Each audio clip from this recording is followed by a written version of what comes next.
Tout de suite, j'accueille Josette Wouters. Bonjour. Bonjour. Je vous reçois aujourd'hui pour Le Passage à Canot, publié aux éditions de Boré. Alors, vous avez déjà publié des polars chez Raveanceau, des polars jeunesse, toujours chez Raveanceau. Voilà, pas mal de livres, pas mal en jeunesse d'ailleurs, je crois. Et des albums aussi. Et des albums illustrés, des contes. Oui, chez Nord Avril.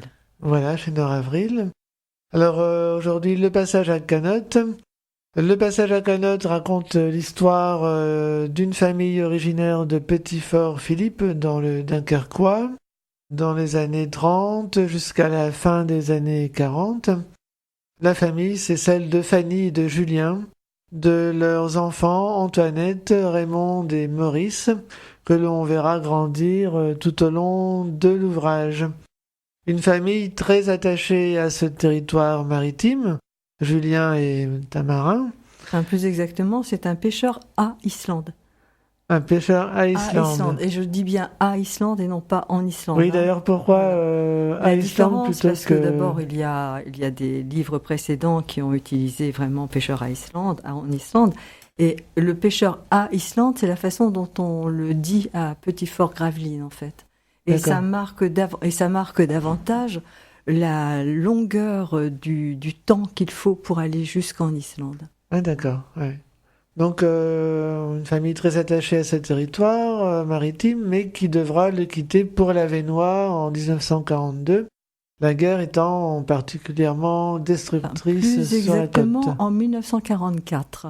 Pour une raison très précise, c'est que leur maison se trouvait en bordure de la plage de Petit-Fort, donc la plage de Gravelines, et les Allemands étaient persuadés que les Américains allaient débarquer sur cette plage. C'est ça, oui. Par conséquent, ils ont demandé à tous les habitants qui étaient le long de cette côte de partir parce qu'ils allaient dynamiter leur maison. Oui, c'est et ça. donc ouais. en 44, oui, c'est pas en 42, exactement. c'est en 44. En 42, c'est le sémaphore qui a explosé, hein, et c'est la chapelle qui a explosé, pas le sémaphore, la chapelle. Comment est né ce roman? C'est l'envie de raconter une époque ou de revenir sur des événements familiaux? Disons, c'est assez autobiographique. C'est pas vraiment autobiographique, mais ça a été très largement inspiré par la vie de mes grands-parents et de mes parents. Et c'est vrai que j'ai commencé à songer à ce roman lorsque et mes grands-parents et mes parents avaient disparu. Et je me suis dit que si personne ne parlait d'eux, c'est tout, ils allaient être effacés quasiment de l'histoire parce que là où ils habitaient, c'est à l'embouchure de l'Aa, en fait, personne ne sait où ça se trouve. Quand on parle de Gravelines, on parle mettons, de la centrale, on parle éventuellement du PCM, mais l'Aa, on ne sait même pas ce que c'est. Alors c'est le plus petit fleuve côtier en 2 lettres, AA, et seuls les cruciverbistes les connaissent. Ces 2 lettres-là. C'est assez connu chez les cruciverbistes. Exactement. Et alors que les gens qui habitent là, dans ce trou apparemment perdu, qui ne l'est plus du tout d'ailleurs, ils ont vécu les événements de l'histoire d'une façon vraiment très intense. Et c'était une trace d'eux que je voulais laisser. Et aussi la belle histoire d'amour de Fanny. Oui, on va y revenir. Donc on va expliquer le titre justement, puisque là, c'est le passage à Canot, c'était une embarcation qui permettait de relier deux communes. Oui, alors le passage à Canot existe encore, mais il ne fonctionne plus que pendant les grandes vacances. Voilà, c'est plutôt touristique. Maintenant, c'est touristique. Mais à l'époque où je situe mon roman, la canotte, qui est donc un canot simplement, mais on l'appelle la canotte, reliait Grand Fort-Philippe et Petit Fort-Philippe, qui sont les 2 villages en vis-à-vis de chaque côté de l'Aa, à l'embouchure vraiment de l'Aa. À côté de Gravelines. Oui, c'est-à-dire que c'est un peu compliqué. Petit Fort-Philippe est un lieu dit de Gravelines. Et Grand Fort-Philippe est le village en face, de l'autre côté de l'Aa. Mais Petit Fort, c'est Gravelines maintenant, si vous voulez. D'accord. Et donc, ce passage, la canotte avait une importance extraordinaire. C'était le lien indéfectible entre les 2 villages, qui avaient entre eux des relations du type « je t'aime, moi non plus ». C'est-à-dire que, je vous assure, ça allait loin, parce que même le langage n'est pas tout à fait le même. L'accent n'est pas du tout le même. On n'emploie pas les mêmes mots. Mais il y a une constante, c'est que les gars du Grand Fort viennent épouser les filles du Petit Fort. Et l'inverse aussi, bien entendu. Et la canotte, c'était le moyen d'aller travailler d'un bord ou de l'autre. C'était le moyen d'aller au rendez-vous amoureux. C'était le moyen aussi d'aller faire les courses plus rapidement. Par exemple, les habitants de Petit Fort allaient à la pharmacie au Grand Fort et non pas à Gravelines. Parce que grâce à la canotte, ils étaient tout de suite dans le centre du village, où est toujours d'ailleurs la pharmacie. Comment avez-vous construit ce roman? Par des témoignages, des souvenirs familiaux?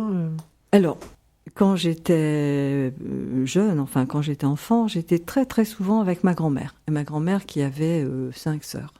Si bien que je l'accompagnais un peu partout et je ne parlais pas beaucoup à l'époque. J'écoutais énormément. Et tout ce que j'ai enregistré dans ma petite enfance m'est ressorti un jour comme ça. Et en fait, j'ai écrit d'abord la première partie du passage à canotte, pas d'une traite, pas du tout, parce qu'il m'a fallu revenir dessus, mais je l'ai écrit et ensuite, après, je suis allée vérifier si au niveau historique, tout était vrai. Et je me suis rendu compte que tout était vrai. Donc dans l'histoire, en fait, tous les événements que j'évoque sont des événements qui sont arrivés, mais pas forcément aux personnages auxquels je les attribue. Ça peut être des parents très, très proches. Alors votre ouvrage montre l'atmosphère d'une époque, la vie pendant l'occupation notamment, le couvre-feu, la nourriture qui manque, le marché noir, aussi faire attention à ce que l'on dit en public. C'est un peu ce que vous vouliez rendre, une atmosphère... Moi, je voulais rendre la vie, en fait, la vie de cette époque-là. Et au début, la première partie du passage à canotte, parce que dans le livre, le passage à canotte, en fait, il y a, dans ma tête, il y a 2 parties. Il y a le passage à canotte et au pied du sémaphore. La scission étant le moment où toute la famille s'en va à Colleray, donc dans l'Avesnois, après que les Allemands l'aient obligée à partir de chez elle. Et donc, dans la première partie, je l'avais écrite en chapitres assez courts, si vous voulez. Ce qui m'a permis d'aller assez rapidement de 1918 à peu près jusqu'à 1944. Et je ne commence pas par 1914-18. Non, ça commence bien en 1936. Mais par le jeu des souvenirs d'un des personnages, on retourne à la Première Guerre mondiale, mais très très rapidement. La guerre n'est pas mon sujet. Mais il se fait que les personnages ayant vécu à cette époque-là, il y a bien entendu la guerre qui est en toile de fond et qui va de toute façon avoir une importance énorme dans leur façon de vivre et la façon d'évoluer en fait. Oui, il y a quelques flashbacks. Oui. Un des personnages qui se souvient des tranchées. Voilà, exactement. Donc les premiers chapitres, je pense que ça doit être les 6-7 premiers chapitres, je pense. C'est ça, les 8 premiers chapitres, 9 premiers chapitres sont séparés par un temps plus ou moins long. Tandis qu'après, c'est dans la continuité. Il faut dire que ce roman-là, vous dites c'est en deux parties, en gros, c'est une réédition en fait. En fait, oui. Alors, le passage à canotte a été édité d'abord par les éditions Nord Avril. Qui ont fait ça très très bien, qui ont fait un très beau travail. Mais comme Nord Avril est une maison d'édition qui est centrée surtout sur le Nord et le Pas-de-Calais, le directeur avait pensé qu'il était temps d'arrêter la diffusion du livre parce que tout le monde, pensait-il, le connaissait dans la région. Et du coup, il m'a rendu mes droits d'auteur, très simplement. Et puis, je me suis adressée à Deboré qui le publie, lui, dans la France tout entière. Ce qui fait que je suis vraiment ravie de voir que ce roman continue à exister. Et je remercie les éditions Nord Avril d'avoir permis la première édition. Alors, dans votre roman, Josette Wouter, c'est aussi beaucoup question d'amour. C'est un peu le fil conducteur de l'ouvrage. Oui, c'est-à-dire que le fil conducteur, le fil rouge, c'est Fanny Dubar. C'est la grand-mère, c'est la figure vraiment emblématique, je dirais, de la famille. Et l'amour que je mets en évidence pour elle, c'est l'amour incroyable qu'elle a pour ses enfants et ses petits-enfants. Mais il y a aussi les histoires d'amour réelles, contrariées, mais qui pourront quelquefois se réaliser. Celle de sa fille Marie-Antoinette avec Maxime Fournier. C'est pas simple, parce que quand ils vont parler de mariage, une arrière-grand-mère va décéder. C'est pas Marie-Antoinette, c'est Antoinette. Oui, mais son vrai prénom, c'est Marie-Antoinette. Ah, d'accord. Mais c'est vrai qu'on a l'habitude de l'appeler Antoinette. Alors, je reviens sur Marie-Antoinette parce que dans la suite qui s'appelle L'épingle de Fanny, qui est toujours publiée chez Noravril, je reviens justement sur les prénoms. Et le Marie-Antoinette a une importance. C'est pour ça que naturellement, je vous ai dit Marie-Antoinette. D'accord. Donc, il y a ces histoires d'amour entre le genre de Petit-Fort et de Grand-Fort. Il y en a d'autres aussi. Mais voilà, c'est vraiment une famille où l'amour est le moteur. Alors, j'ai été frappé par l'importance des bals, de la ducasse, vraiment des fêtes dans la vie des familles dont vous racontez l'histoire. Mais c'était quasiment indispensable parce que dans les familles de marins, on ne savait jamais si l'homme allait revenir. Et surtout, par exemple, ceux qui étaient pêcheurs à Islande. Ils partaient en février, après le carnaval, et ils revenaient seulement le 15 août. Donc, quand les marins étaient revenus le 15 août, alors là, c'était l'explosion de joie qui se traduisait par des bals. Et il y avait des bals à Petit-Fort, à Grand-Fort et à Gravelines. Mais le plus fameux, c'était celui de Grand-Fort. Et le bal, c'est aussi un lieu de rencontre des amoureux. Il y a énormément de gens qui se sont rencontrés comme ça pendant le bal. Et mes héros aussi, d'ailleurs. Ok. Alors, la religion aussi a une grande place dans la vie quotidienne de vos personnages.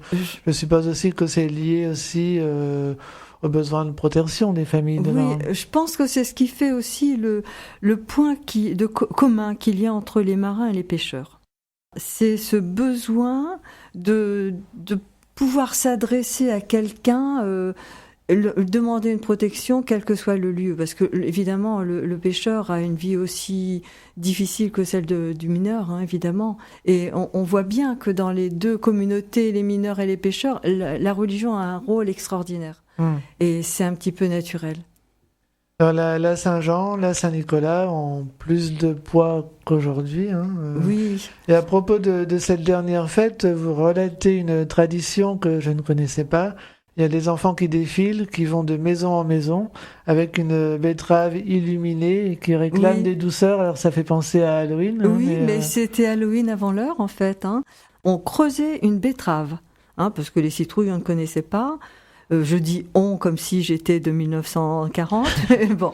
Et donc, la betterave creusée, les enfants fichaient une petite bougie à l'intérieur. Et ils allaient de maison en maison. Et il y a des chansons particulières et les gens donnent soit des gaufres, soit des bonbons. Voilà ce qu'il y avait. Et le cululute, ça c'est une institution. Oui, alors le cululute, en fait, c'est un reste de tradition qui vient d'Angleterre. Et les marins ramenaient avec eux des recettes d'ailleurs. Mais comme ils étaient très pauvres, ils les faisaient à minima, si vous voulez. Alors le cululute, c'est un mélange de pâte dans lequel on met quelques grains de raisin trempés dans du rhum quand il y en a, et qu'on fait cuire dans une serviette nouée, dans une grande bassine d'eau. Et quand la pâte remonte, c'est cuit. Et on coupe ça en tranches, évidemment, et on met de la cassonade dessus avec un petit peu de rhum, s'il y en a aussi, un petit peu de beurre. Voilà. Ok. Et bien sûr, en tant qu'habitante du Dunkerquois, vous ne pouviez faire l'impasse sur le carnaval. Oui. Donc vous évoquez dans votre roman des personnages emblématiques du carnaval, les mascapous. Alors, les mascapous. Alors, actuellement, il n'y a plus personne qui dit les mascapous. Tout le monde dit les masques lourds, comme à Dunkerque. Mais je ne pouvais pas parler de masques lourds dans mes romans, puisque à l'époque, à Petit-Fort, c'était les mascapous. Voilà, simplement. Et il y avait une tradition qui voulait que les hommes s'habillent déjà en femmes, mais ça n'avait rien de ce qu'on voit actuellement à Dunkerque. Les gens étaient habillés très simplement. mais avec des fichus sur le visage, etc. Mais ils se masquaient, ils mettaient vraiment un masque de façon à ne pas être reconnus. Et ils contrefaisaient leur voix. Et donc, ils essayaient de faire deviner qui ils étaient. Hein, et c'était l'occasion de franches rigolades, hein, vraiment. C'était vraiment très, très drôle. Alors, beaucoup de vos histoires ont pour cadre le nord de la France. C'est important pour vous, cet ancrage dans le nord, pour l'écriture ? Écoutez, j'écris par exemple les albums pour enfants, à part le premier carnaval de Petit Châtigrou et puis au Jean Bart, quel bazar. Mes contes sont universels, donc il n'y a pas de lieu particulier. J'ai toute une série de romans pour les jeunes, hein, qui s'intitule Aventure à Saint-Énimie, qui se déroule en Lozère. Mais c'est vrai que la plupart, le reste se passe dans le Nord, parce que je trouve que c'est une région qui est tellement riche en humanité, qui est tellement riche en histoire, que je n'ai pas besoin d'aller chercher ailleurs. Je trouve dans le Nord tout ce que je pourrais trouver ailleurs. Donc c'est tout, quoi. Et le fait de connaître les lieux d'une façon très intime me permet d'aller au fond de l'histoire. Je ne perds pas de temps à rechercher des paysages, des lieux. Ils me viennent automatiquement à l'esprit. Et c'est extraordinaire de pouvoir faire ça, de pouvoir me promener dans les rues, dans la région. Est-ce que vous avez des lieux préférés pour écrire, des petits rituels au moment de rédiger ? De préférence, j'écris là où il y a du soleil sur ma table. Alors, ça peut être le salon, mon petit salon, ça peut être mon bureau à l'étage, ça peut être la cuisine. Je voyage avec le soleil, quand il y en a, bien sûr. Mais en tout cas, je me mets à la lumière, j'en ai besoin. Quels sont vos livres de chevet, vos auteurs favoris ? Alors, ça paraît un petit peu drôle de dire ça, mais je suis extrêmement classique. Alors, par exemple, mes auteurs préférés, ça a l'air bête parce qu'il y a quelqu'un qui en a parlé après, mais j'adore La Princesse de Clèves. Alors maintenant, ça fait ringard, hein, puisqu'il y a quelqu'un qui en a fait la promotion, mais il y avait longtemps que j'aimais Madame de Lafayette avant qu'on en parle. Ouais. J'aime Balzac et j'aime Zola énormément. J'aime les classiques et j'aime Victor Hugo. Mais pour son côté révolutionnaire, je dirais. Et il se fait que dans presque tous mes livres, il y a une phrase ou deux de Victor Hugo, quelque part. Je ne vais pas vérifier dans celui-là, mais... Non, pas dans celui-là, non. Quoique si... Ah non, c'est dans L'Épingle de Fanny. Le Maxime Fournier va découvrir Les Misérables. Et grâce à Madame Ponchel, la maîtresse d'école, et ça va être un grand événement pour lui. Est-ce que vous avez des projets d'écriture dont on pourrait parler ? Alors, j'en ai un actuellement, mais c'est top secret, je ne peux pas en parler. J'en ai un autre que j'ai pas encore commencé, donc tant qu'il n'est pas commencé, ça me gêne d'en parler. J'ai trois projets. Ouais, vous avez... Mais j'ai vraiment trois choses sur le feu. Il y en a une pour le... Des choses assez différentes ? Très. Hein. J'arrive pas à rentrer dans un seul style. Alors ça gêne quelquefois les gens. On me dit, oui, mais les grands auteurs, ils n'écrivent que ou des polars ou des romans. Je suis désolée, Victor Hugo, lui, il a touché à tout, avec bonheur, bien entendu.